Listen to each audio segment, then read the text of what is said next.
नमस्ते दोस्तों, मैं डॉक्टर सूरज आनंद आर्य एक बार फिर से आपका स्वागत करता हूं आपके अपने YouTube चैनल बीइंग फर्स्ट में।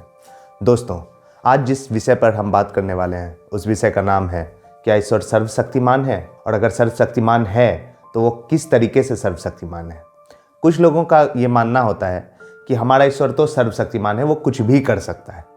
कुछ भी मतलब वो 2 और 2 को 5 भी कर सकता है। क्या ये सच है दोस्तों? 2 और 2 गलती से 5 होते हैं, मूर्खता से 5 होते हैं।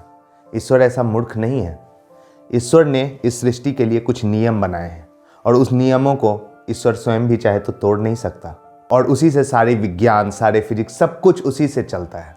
अगर उसमें थोड़ा सा भी ईश्वर चमत्कार घुसाएगा तो ये सृष्टि नियम टूट जाएगा।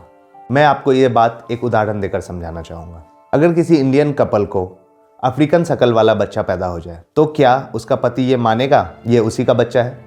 नहीं। क्यों? क्योंकि वहाँ पर आपको पता होगा कि विज्ञान क्या है। उसी तरीके से हमें इस संसार में ईश्वर के फैलाए हुए हर जगह विज्ञान को ढूंढना है, विज्ञान को समझना है, तभी हम अच्छे से सुखी से ये जीवन व्यतीत कर पाएंगे।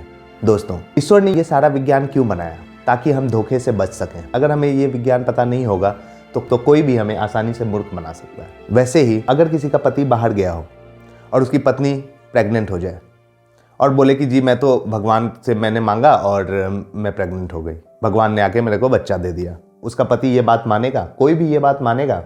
नहीं। क्योंकि हम जानते हैं कि इसके पीछे साइंस क्या कहती है।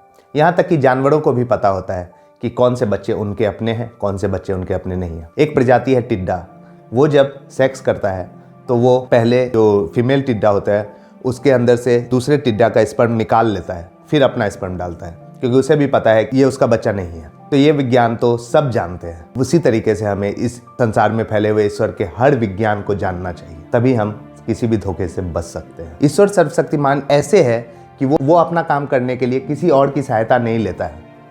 यह पूरी सृष्टि उसने बिना किसी और की मदद ली हुई बना ली और निरंतर वो अपने काम में कार्यरत रहता है, इसीलिए वो सर्वशक्तिमान है। इसका ये मतलब कतई नहीं है कि ईश्वर अपने बनाए नियमों को स्वयं तोड़ेगा और उसमें चमत्कार घुसाएगा, क्योंकि इससे फिर इस संसार में भ्रम फैल जाएगा दोस्तों। तो इसलिए हमें ईश्वर को जैसा वो है वैसे ही मानना चाहिए। इसी से समाज में शांति बरकरार रह सकती है। आई होप आपको मेरी बात समझ में आई होगी। थैंक्स।